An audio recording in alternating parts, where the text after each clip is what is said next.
نحمده ونصلي على رسوله الكريم أما بعد فأعوذ بالله من الشيطان الرجيم بسم الله الرحمن الرحيم رب اشرح لي صدري ويسر لي أمري واحلل عقدة من لساني يفقهوا قولي.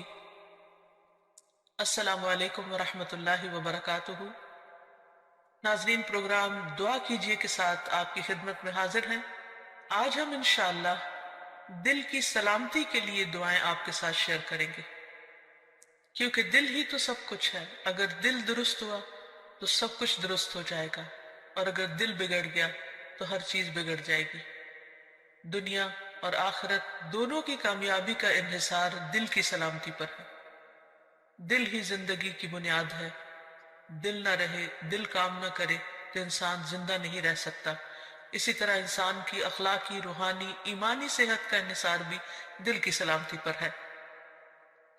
تو ہمیں اس سلسلے میں کوشش کے ساتھ ساتھ اللہ سبحانہ وتعالیٰ سے دعا بھی کرنی چاہیے. دعائیں تو آپ کو بعد میں بتائیں گے. سب سے پہلے خود دعا مانگنے کی اہمیت. رسول اللہ صلی اللہ علیہ وسلم نے ابن عباس سے فرمایا تھا کہ اے بیٹے، اذا سألت فاسأل اللہ، جب تم سوال کرو تو اللہ ہی سے کرو. وَإِذَا اسْتَعَنْتَ فَاسْتَعِنْ بِاللَّهِ، اور اگر تم مدد مانگو تو اللہ ہی سے مدد مانگو. یعنی ہر معاملے میں اپنے رب کے سامنے ہاتھ پھیلاؤ، اسی سے توقع رکھو، اسی پر توکل کرو اور اس سے مانگتے رہو، کیونکہ مانگنا اس کو پسند ہے. وہ مانگنے والوں سے، یعنی اللہ سے جو مانگتے ہیں ان سے وہ محبت کرتا ہے، اور اللہ کے سوا کسی اور کو نہیں پکارنا چاہیے. اس سلسلے میں قرآن مجید میں آتا ہے ان الذین تدعون من دون اللہ عباد امثالکم فادعوہم فلیستجیبوا لکم ان کنتم صادقین. جن لوگوں کو تم اللہ کے سوا پکارتے ہو وہ تو تمہاری ہی طرح کے بندے ہیں، یعنی ان سے مانگتے ہو، انسانوں سے مانگتے ہو. اگر تم اپنے دعوے میں سچے ہو تو ضروری ہے کہ جب تم انہیں پکارو تو وہ تمہیں اس کا جواب دیں. خصوصاً مرے ہوئے لوگوں کو اگر پکارا جائے تو وہ ہماری پکار کہاں سے سن سکتے ہیں؟ سویا ہوا انسان ہماری پکار نہیں سنتا تو فوت شدہ کیسے سن سکتا ہے؟ اسی لیے قرآن مجید میں اللہ کے سوا کسی اور سے مانگنے سے، دعا کرنے سے منع کر دیا گیا. فرمایا فَلَا تَدْعُ مَعَ اللَّهِ إِلَٰهًا آخَرَ فَتَكُونَ مِنَ الْمُعَذَّبِينَ. بس اللہ کے ساتھ کسی اور کو الہ نہ پکاریے. یعنی الہ وہ ہوتا ہے جس کے پاس انسان اپنی حاجات لے کر جاتا ہے، جس سے دعا کرتا ہے، جس کے آگے سجدہ کرتا ہے، جس کے نام پر قربانی کرتا ہے، جس کو خوش کرنے کے لیے سارے کام کرتا ہے، بھاگ دوڑ کرتا ہے. تو اللہ کے ساتھ کسی اور کو الہ نہ پکاریے، ورنہ آپ بھی سزا پانے والوں میں سے ہو جائیں گے. یعنی اللہ سبحانہ وتعالیٰ کسی صورت میں بھی شرک کو پسند نہیں فرماتے. اور پھر یہ بھی یاد رکھیے کہ دعا کرنے سے پہلے اللہ سبحانہ وتعالیٰ کی حمد و ثنا ضروری ہے. لا الہ الا اللہ وحدہ لا شریک لہ، لہ الملک و لہ الحمد وہو علی کل شیء قدیر. اس کلمے کو پڑھیے یا کوئی اور حمد و ثنا کے الفاظ جو بھی آپ کی چوائس کے ہوں، کیونکہ حمد و ثنا تو اصل میں اللہ کی محبت کے ساتھ ہی آتی ہے. جتنی محبت زیادہ ہوگی اتنی خوشی کے ساتھ آپ اللہ کی تعریف کریں گے. پھر اسی طرح درود شریف پڑھنا نہیں بھولیے. درود شریف پڑھنے سے 10 رحمتیں آتی ہیں، دعائیں قبول ہوتی ہیں. اور پھر یہ کہ دین اور دنیا کی ہر بھلائی اللہ تعالیٰ ہی سے مانگیے. اور خصوصاً ہمارے آج کا جو موضوع ہے یعنی قلب سلیم، سلامت دل، اس کی دعا اللہ سبحانہ وتعالیٰ سے مانگیے کہ اے اللہ تو مجھے قلب سلیم، سلامت دل عطا فرما. کیونکہ قیامت کے دن انسان کو نہ مال کام آئے گا نہ بیٹے کام آئیں گے مگر جو اللہ کے پاس سلامت دل لے کر آیا. اللہ تعالیٰ فرماتے ہیں يوم لا ينفع مال ولا بنون إلا من أتى الله بقلب سليم. جس دن مال اور بیٹے کام نہیں آئیں گے مگر وہ جو اللہ کے پاس سلامت دل لے کر آیا. کیونکہ اگر دل درست ہو تو تمام جسم درست، تمام کام درست، اور اگر دل بگڑ جائے تو ہر چیز بگڑ جاتی ہے. رسول اللہ صلی اللہ علیہ وسلم نے فرمایا بے شک جسم میں گوشت کا ایک ٹکڑا ہے، اگر اس کی اصلاح ہو گئی تو تمام جسم کی اصلاح ہو گئی، اور اگر وہ خراب ہو جاتا ہے تو سارا جسم خراب ہو جاتا ہے. سنو وہ دل ہے. اور پھر آپ نے دل ہی کی طرف اشارہ کرتے ہوئے فرمایا کہ التقویٰ ہا ہونا، تقویٰ یہاں پر ہوتا ہے، یعنی اللہ کا ڈر جو تمام معاملات کو درست کرتا ہے. دل کے سلسلے میں یہ بات بھی یاد رہے کہ دل کی حالت ہمیشہ بدلتی رہتی. اگر آپ ایک دفعہ اپنے دل کو صحیح رستے پر لے بھی آئے تو کوئی گارنٹی نہیں کہ وہ ہمیشہ صحیح رہے گا، کیونکہ اس کے پلٹنے میں کچھ دیر نہیں لگتی. اس بات کو حدیث میں بہت اچھی طرح بیان کیا گیا ہے. رسول اللہ صلی اللہ علیہ وسلم نے فرمایا بے شک قلب کو قلب اس لیے کہتے ہیں کہ وہ پلٹتا رہتا ہے، اور دل کی مثال تو اس پر کسی ہے جو کسی درخت کے تنے کے ساتھ لٹکا ہوا ہو اور ہوا اسے الٹ پلٹ کرتی رہتی ہو، کبھی سیدھا کبھی الٹا. اس لیے سلامت دل رکھنا ایک بہت ہی مشکل کام ہے، کیونکہ انسان کبھی اس میں شکوک و شبہات آ جاتے ہیں، کبھی خواہشات اور شہوات آ جاتی ہیں، کبھی انسان کا ایمان بڑھنے لگتا ہے، کبھی گھٹنے لگتا ہے. تو دل کی حالتیں تبدیل ہوتی رہتی ہیں. دعا یہ کرنی چاہیے کہ ہماری موت اس حالت میں آئے کہ ہمارا دل اللہ کے رب ہونے پر راضی ہو، محمد صلی اللہ علیہ وسلم کے نبی ہونے پر اور اسلام کے دین ہونے پر، اور ہم اللہ تعالیٰ کے بارے میں اچھا گمان لیے ہوئے اس دنیا سے رخصت ہوں. دل کی تبدیلی کے بارے میں ایک اور حدیث میں بھی آتا ہے، نبی صلی اللہ علیہ وسلم نے فرمایا ابن آدم کا دل اس ہنڈیا سے بھی زیادہ تیزی کے ساتھ بدلتا ہے جو خوب کھول رہی ہو. یعنی دل کی حالت اتنی تیزی سے اگر تبدیل ہوتی ہے اور اس میں کچھ دیر نہیں لگتی تو کس قدر ڈرنے کی بات ہے. سلامت دل کی دعائیں کرنے سے پہلے ہمیں چند ان باتوں کا بھی تذکرہ کر لینا چاہیے کہ جو انسان کے دل کی بیماریوں کا سبب بنتے ہیں. جسمانی بیماریوں کے تو بہت سے اسباب ہو سکتے ہیں، لیکن عموماً ہم روحانی بیماریاں، اخلاقی بیماریاں یا دل کے تزکیے سے متعلق جو بیماریاں ہیں ان کا ذکر نہیں کرتے. تو آئیے دیکھتے ہیں کہ وہ کون سی چیزیں ہیں جو دل کو بیمار کرتی ہیں. اس میں ایمان کے بعد کفر، ناشکری، یہ دل کی بیماری کا سبب بنتی ہے. پھر اسی طرح اللہ سبحانہ تعالیٰ سے زیادہ اوروں کا خوف، یعنی اللہ تعالیٰ اس بات کا حقدار ہے کہ سب سے زیادہ ہم اس سے ڈریں. ہم عموماً اپنے ظاہر کے بارے میں کیوں اتنے کانشیس ہوتے ہیں؟ کیونکہ لوگ دیکھتے ہیں، اور دل کے بارے میں غافل ہوتے ہیں حالانکہ اللہ سبحانہ تعالیٰ اس کو دیکھتے ہیں. پھر اللہ تعالیٰ کے ذکر سے روگردانی دل کو بیمار کر دیتی ہے. نبی صلی اللہ علیہ وسلم نے فرمایا اس شخص کی مثال جو اپنے رب کو یاد کرتا ہے اور جو اپنے رب کو یاد نہیں کرتا زندہ اور مردہ جیسی ہے. یعنی اتنا بڑا فرق ہے. پھر اسی طرح مشکلات میں اللہ تعالیٰ کی طرف رجوع نہ کرنا، یہ دل کو بیمار کر دیتا ہے.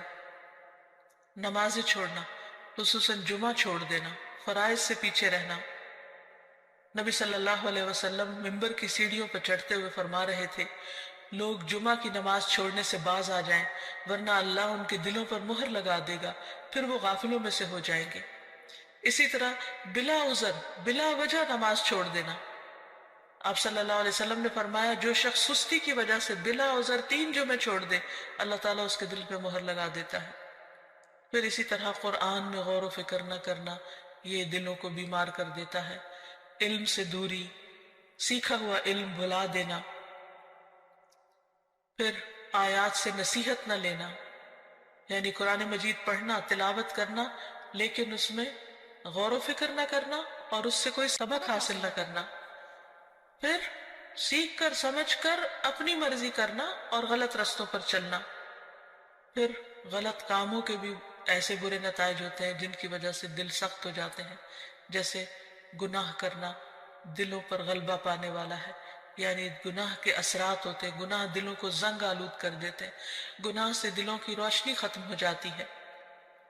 رسول اللہ صلی اللہ علیہ وسلم نے فرمایا جب کسی مسلمان سے کوئی گناہ سرزد ہوتا ہے تو اس کے دل پر ایک سیاہ دھبا پڑ جاتا ہے. اگر وہ توبہ کرے اور باز آ جائے اور استغفار کر لے تو اس کا دل پھر سے صاف اور روشن ہو جاتا ہے.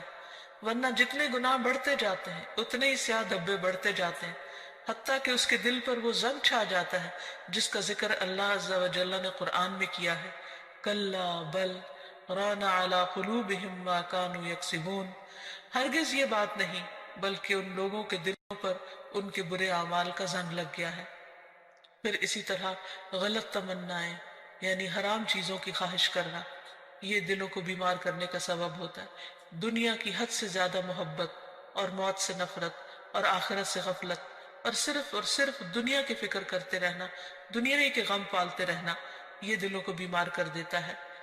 یعنی انسان جب اللہ تعالیٰ کے حقوق میں کمی کرتا ہے، بندوں کے حق میں کمی کرتا ہے، بد اخلاقی کرتا ہے، تو پھر دلوں کے اوپر میل چڑھنے لگتی ہے، دل سیاہ ہونے لگتے ہیں اور دل بیمار ہونے لگتے ہیں اور قلب سلیم سے بہت دور ہو جاتے ہیں۔ پھر اسی طرح محض اپنی خواہشات کی پیروی کرنا۔ نبی صلی اللہ علیہ وسلم نے فرمایا، مجھے تمہارے متعلق ان گمراہ کن خواہشات سے سب سے زیادہ اندیشہ ہے جن کا تعلق تمہارے پیٹ اور تمہاری شرمگاہ سے ہوتا ہے، اور اپنی مرضی پر چلنے کی گمراہی کا بھی اندیشہ ہے۔ پھر اسی طرح کثرت کلام اور کثرت طعام، بہت کھانا، بہت باتیں کرنا، یہ بھی دلوں کو سخت کر دیتی ہیں چیزیں۔ پھر ضرورت سے زیادہ سونا، یہ بھی دل کی سختی کا باعث ہوتا ہے۔ تو یہ چند ایک چیزیں ہیں جو دلوں کو بیمار کرنے کا سبب ہے۔ حقیقت یہ ہے کہ ہر وہ چیز جو اللہ کو ناراض کرنے والی ہے، خواہ اس کا تعلق سوچ سے ہو یا گفتگو سے ہو یا عمل اور رویے سے ہو، یہ تمام تر چیزیں انسان کے دل کی خرابی کا باعث بنتی ہیں۔ پھر اللہ کا ذکر کثرت سے کرنا، فرمایا وَاذْكُرُوا اللَّهَ كَثِيرًا لَعَلَّكُمْ تُفْلِحُونَ، اور اللہ کو بہت زیادہ یاد کرو تاکہ تم فلاح پاؤ۔ پھر اسی طرح زبان کی اصلاح کرنا۔ انس بن مالک سے روایت ہے، رسول اللہ صلی اللہ علیہ وسلم نے فرمایا، کسی آدمی کا ایمان درست نہیں ہوتا یہاں تک کہ اس کا دل درست ہو، اور اس کا دل درست نہیں ہوتا یہاں تک کہ اس کی زبان درست ہو جائے۔ یعنی دل کی اصلاح کا تعلق زبان کی اصلاح کے ساتھ ہے۔ اگر ایک شخص زبان سے اچھے الفاظ نکالے گا تو اس کا دل یقیناً اچھا ہو جائے گا۔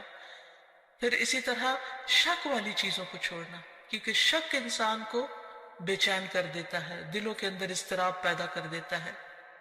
پھر اسی طرح نیکی اور برائی کی پہچان حاصل کرنا، کیونکہ اگر انسان کا دل نیکی کے کاموں کو نیک سمجھے اور اس پر گواہی دے اور برائی کو برائی سمجھے تو اس سے انسان کا دل سیدھے رستے پہ چل پڑتا ہے۔ پھر کثرت سے موت کو یاد کرنا،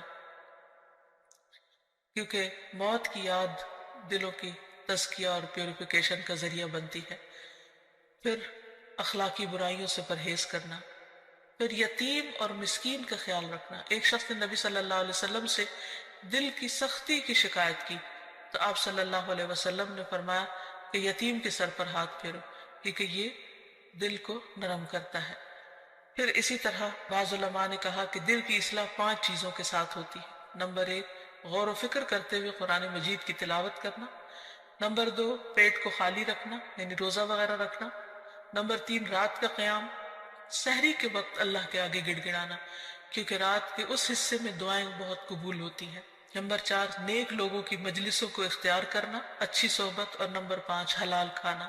پھر اسی طرح گناہ کے بعد فوراً توبہ کر لینا، کیونکہ جب انسان گناہ کرتا ہے تو دل پر سیاہ دھبا پڑ جاتا ہے، اور اگر انسان توبہ کر لیتا ہے تو وہ دل پھر سے صاف اور روشن ہو جاتا ہے۔ اور اب آتی ہے باری دعاؤں کی کہ انسان اللہ سبحانہ وتعالیٰ سے قلب سلیم مانگتا رہے اور دل کی اصلاح کی دعا کرتا رہے۔ اس سلسلے میں سب سے بہترین نسخہ کثرت سے استغفار کرنا ہے، کیونکہ انسان جب بخشش مانگتا ہے اللہ تعالیٰ سے، گناہوں کی معافی مانگتا ہے تو دل روشن ہونے لگتا ہے، دل چمکنے لگتا ہے، کیونکہ دلوں کا میل کچیل پھر اترنے لگتا ہے۔ اس سلسلے میں رسول اللہ صلی اللہ علیہ وسلم نے فرمایا، میرے دل پر پردہ سا آ جاتا ہے، اسی وجہ سے میں ایک دن میں 100 مرتبہ اللہ سے استغفار کرتا ہوں۔ یہ اللہ کے رسول صلی اللہ علیہ وسلم فرما رہے ہیں۔ آپ صلی اللہ علیہ وسلم استغفار کی کثرت کو دلوں کی روشنی کا ذریعہ بتا رہے ہیں۔ ابن عمر کہتے ہیں کہ ہم آپ کی مجلس میں رب اغفر لی وتب علی انک انت التواب الرحیم 100 مرتبہ شمار کرتے تھے، جس کا معنی ہے اے میرے رب مجھے بخش دے اور مجھ پر مہربان ہو جا، بے شک تو بہت زیادہ توبہ قبول کرنے والا مہربان ہے۔ پھر اسی طرح قرآنی دعا ہے کہ اللہ تعالیٰ ہمارے دلوں کو ٹیڑھا ہونے سے بچائے۔ ربنا لا تزغ قلوبنا بعد اذ ہدیتنا وہب لنا من لدنک رحمہ انک انت الوہاب۔ اے ہمارے رب، ہدایت دینے کے بعد ہمارے دلوں کو ٹیڑھا نہ کرنا، اور اپنے پاس سے ہمیں رحمت عطا فرما۔ بلا شبہ تو ہی سب کچھ عطا کرنے والا ہے، یعنی سارے خزانے تیرے پاس ہیں۔ تو ہمارے دلوں کو سیدھا رکھ، کیونکہ اگر دل سیدھا ہوگا تو باقی تمام چیزیں بھی درست ہو جائیں گی۔ پھر اسی طرح دل میں نور پیدا ہونے کی دعا کرنا، اور وہ ہے اللہم اجعل فی قلبی نورا، اے اللہ میرے دل میں نور پیدا کر دے، میرے دل میں روشنی پیدا کر دے، کیونکہ دل کی بھی آنکھیں ہوتی ہیں۔ اگر دل کی روشنی ہو تو انسان کو اچھے برے کا فرق نظر آنے لگتا ہے۔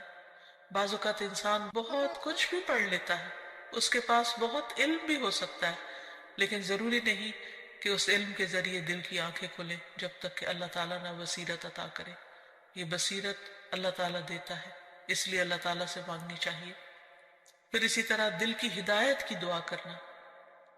آپ صلی اللہ علیہ وسلم نے دعا سکھائی، اللہم اہد قلبی وسدد لسانی واسلل سخیمۃ قلبی، اے اللہ میرے دل کو رہنمائی عطا فرما، میری زبان کو درستگی عطا فرما، اور میرے دل کے کینے کو دور کر دے، کیونکہ شرک، نفاق، حسد، بغض، کینہ، کدورت دلوں سے نکلیں گے تو ہی دل روشن ہوں گے۔